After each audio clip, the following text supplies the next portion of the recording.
I have another true crime ASMR video for you to enjoy. Today's topic was recommended by Kimmy. She has been watching my channel for quite some time now, and she's always giving me interesting topics for you guys, and I just wanted to let you all know that she has a channel as well, and I have included a link to her channel below, so check her out. And today we're gonna jump into our true crime topic. So she had recommended the disappearance of Kyron Horman. Kyron Horman was a 7-year-old boy who on June 4th, 2010 did not arrive home from school. He was pronounced missing shortly after. The last person who reported seeing Kyron was his stepmother, Terry Horman. She said she saw him walking down a hallway at his school. Kyron was going to Skyline Elementary after his science fair. So as always, I will be adding this video to my true crime ASMR series playlist, where you can find past and future videos in this series. So today we will be very up close and personal, and I hope that you enjoy it. I have been very stuffy lately, so I will be just whispering for today's video, and I hope that you enjoy it. Kyron Richard Horman was born on September 9th, 2002, in Portland, Oregon, to Desiree Young and Kane Horman. Kane Horman was an engineer for Intel, and the couple would soon divorce after Kyron was born. And they state that it was due to irreconcilable differences. At the time of their divorce, Kyron was 7 months old. The couple would be granted shared custody of Kyron until 2004. Desiree would be diagnosed with kidney failure that required extensive medical intervention. Kane would therefore take over and would be granted full custody. Desiree was not happy with this decision and would proceed to be a very active part in Kyron's upbringing. In 2007, Kane Horman would marry Terry Moulton, who was a substitute teacher. Kane reportedly was romantically involved with Moulton during the divorce of Desiree and Kane, which, I don't know about you, but this sounds like the irreconcilable differences was Kane was busy on the side. So, Terry and Kane married in 2007 in Hawaii in December 2008. Terry gave birth to their daughter, Kiara, and during this time, Kyron was a student at Skyline Elementary School.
That's a new one. I've never heard of that one for an earring before.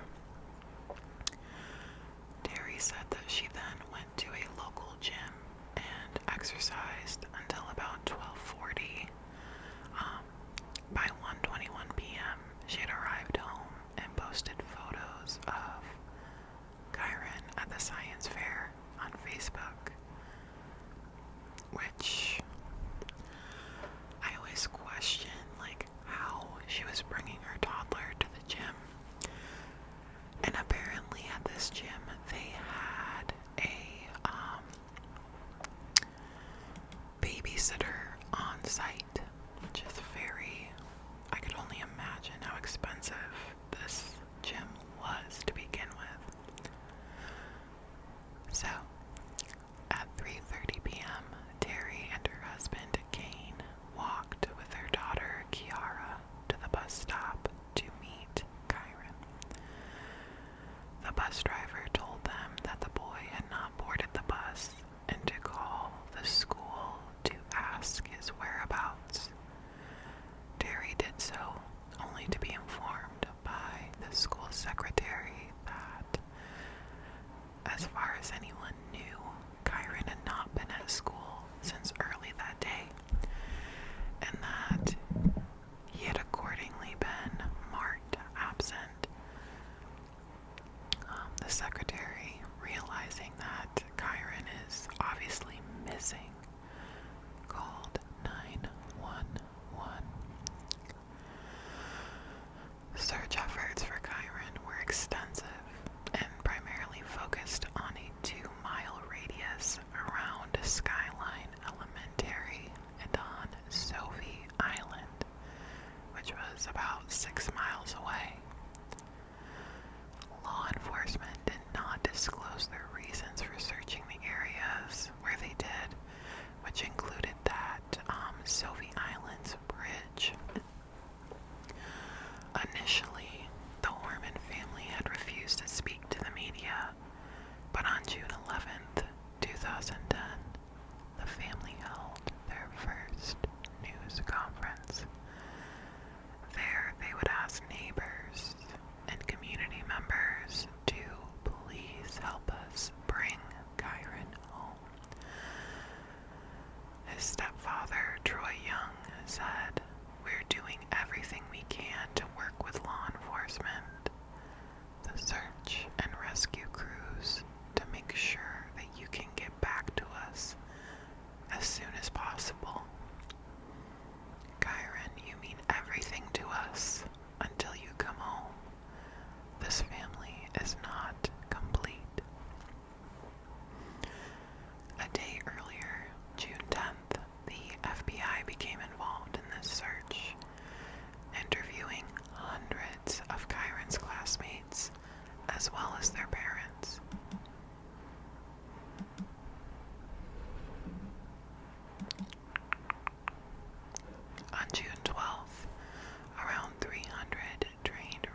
Bruce McCain, a former sheriff for the Multnomah County Sheriff's Office, would tell CBS News the identity of that second person, if he or she existed, could be critical in determining what happened to Kyron after 9 a.m.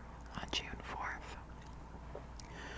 Meanwhile, in July 2010, a Multnomah County grand jury subpoenaed several friends of Terry, including Dee Dee Spicker, whom Young and Kane described as having been in close communication with Terry, and providing Terry with support and advice that is not in the best interests of our son. According to law enforcement, Spicker was extremely cooperative and allowed a search of her property and car, as well as enduring 3 hours of questioning from detectives. On the day of Kyron's disappearance, Spicker was gardening for a homeowner on Germantown Road in northwest Portland, and was allegedly unaccounted for during a 3-hour period. Though Spicker claimed she had never left the property, she also helped Terry purchase an untraceable cell phone after Kane had moved out of the house. During this time, Spicker told journalists, "There's this horror that my friend is going through. If I thought for a second that she was capable of foul play, I would not have been there.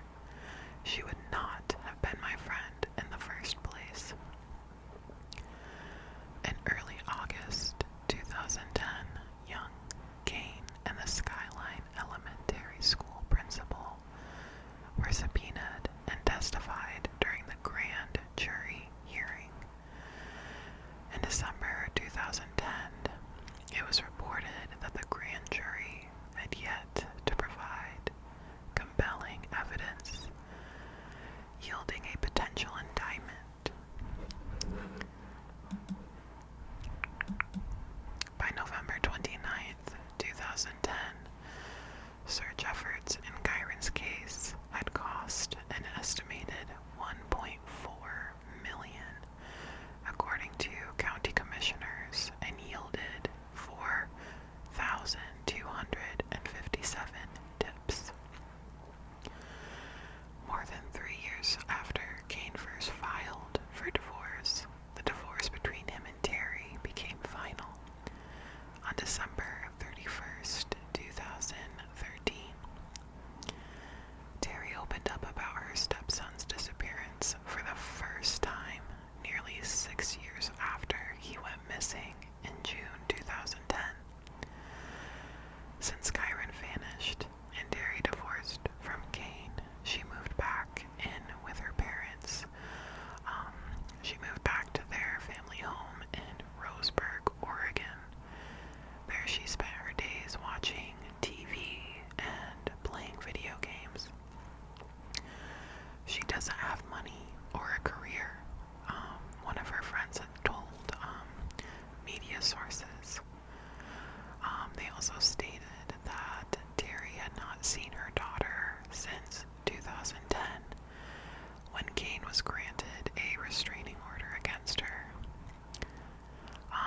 The restraining order, however, expired in 2013 after the divorce was finalized, so give me a break. Terry would move to California in March of 2015, hoping to start fresh and escape those who have pinned Kyron's disappearance on her and harassed her at home.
sought $10 million in damages. On August 15th, 2012, a federal court judge denied a motion by Terry to delay the lawsuit. On July 30th of 2013, it was announced that Young had dropped the lawsuit against Terry so as not to interfere with the ongoing police investigation. The case of Kyron Horman remains unsolved. Kyron would have been 21 years old today. Now, that is today's case. I do think it is possible for Terry to have been involved, but there are multiple witnesses, and it's honestly disputable if any of them are valid witnesses. I think in cases like this, it's hard because you have kids involved, and I'm not saying kids aren't good witnesses, but kids are also kids, and they have imaginations, and some just want attention, some are valid, but just like adults, it's hit or miss. When I went further into Terry, and they do have receipts and stamps to provide her whereabouts, and pings on her phone that provide her being on the interstate. But as more things are brought forward about Terry, these correspondences of hers, there's just something wrong here. Emails from Terry to her friends were brought forward and disclosed to Desiree, Kyron's mom, and in those emails, Terry stated her marriage was failing and that Kyron was to blame. During this time, Kyron was having problems at school and was expressing a lot of sadness. And the more that we look into this, Terry's lack of morality really comes out.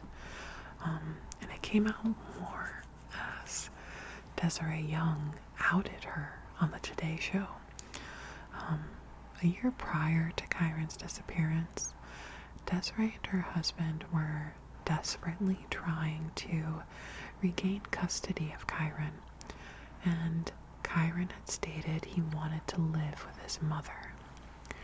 Kyron Horman, however, would not support it, and fought back against her attempts, stating her health would not allow her to be a good fit for Kyron. And I feel like there's a lot of family drama going on here. It just seems like these co-parents were not on the same page.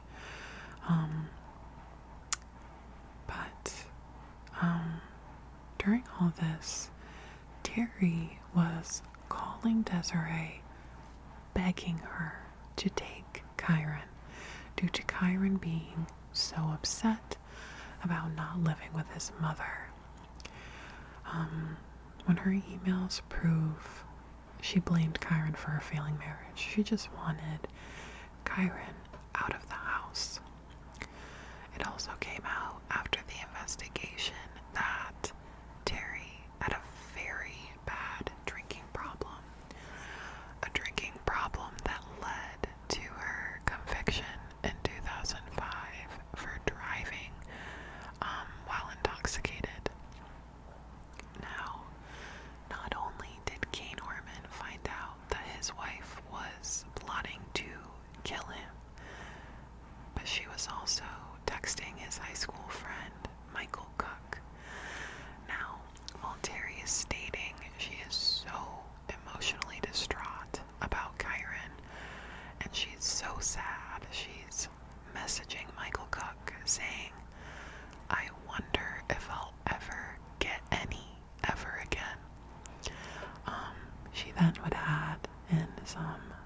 spicy photos of her breasts and videos of her masturbating. During Kane Horman's custody battle with Terry, we find out how disgusting and self-serving she was. Kane cites that Terry was drunk off her ass to the point of passing out multiple times a week. He stated coming home to her passed out drunk on the couch while their daughter, who was a toddler, was up alone till midnight. He cited Terry being extremely vain and that she would leave Kiara in her gym daycare for hours while she worked out and even flirted with others at the gym. He called her time spent on social networking sites unhealthy, so we know she was online trying to get some too. Kane Horman said he asked Terry Horman numerous times where she was on June 4th and what she knew, and she would dodge his questions. In text messages from June 30th through July 6th to Cook, Terry Horman referred to her criminal defense lawyer, Stephen House, as Steve, aka Lawyer Extraordinaire. On July 3rd, she texted about the use of a clean phone, aka burner phone, to avoid monitoring by law enforcement. And on July 6th, went to Cook's house, later telling him to lie for her or she would get in trouble. Kane Horman says in the affidavit, now at the end of this whole thing, Kane is wondering how the hell Terry is paying for her lawyer. Stephen House is a high-profile criminal defense lawyer, which as far as I can see, Terry didn't even have a job around the time of Kyron's disappearance.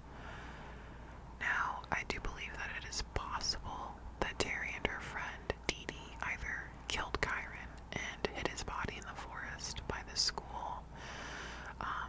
This forest was reported to be huge and miles upon miles long. There's also a lot of bodies of water around there. So, as we all know, finding bodies in that big of an area, places do get overlooked. I do believe it is very possible that she had sold Kyron. How else would she get this money on the fly? Like, you have all this spare money. Where are you getting it from? I think it's possible that she had sold Kyron to either sex trafficking or whatever, but I do believe that, I mean, this may be a stretch, but if you want someone gone, that's the place to bring them. Now, Terry being a terrible person doesn't always mean she is capable of killing a little boy. There are witnesses that say there was a man or woman in Terry's car the day she went to leave the school, and there are witnesses who report seeing an unidentified man on the school grounds with a van, but none of these claims led to anything being brought forward. If you were to ask me who did it or who knows what happened, Dee Dee and Terry know and were involved. I mean, who buys a burner phone and is innocent? I mean, it could have been Terry trying to avoid law enforcement finding out about her affair. But she even told authorities it was to avoid being tracked by law enforcement. Why wouldn't you want to be tracked so that you could prove your innocence or find out where this child is? Like, she knew Kyron, and the way that she's acting is just very sus. It's giving, I either sold or killed a child.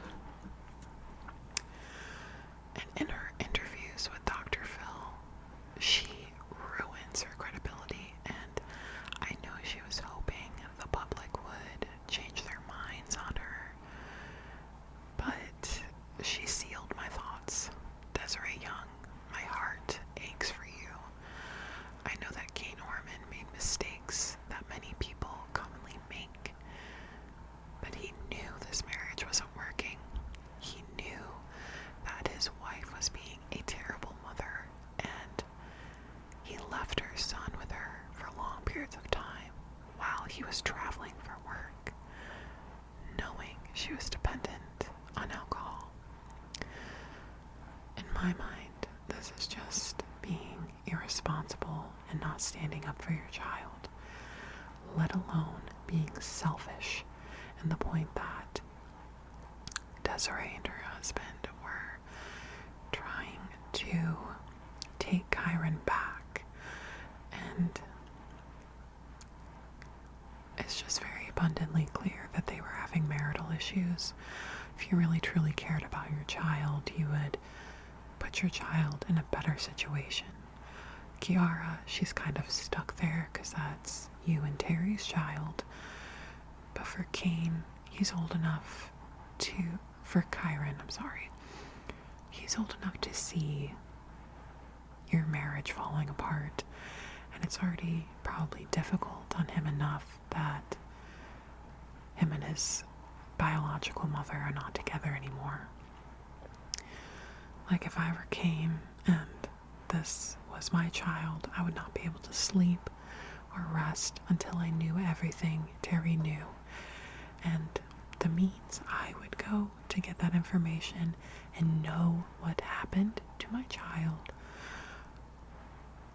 I can't say that they would be legal, but I would do whatever it took because it was his responsibility that he defended so highly, and that he took this job to protect his son, and he failed. And some would say, what about his daughter?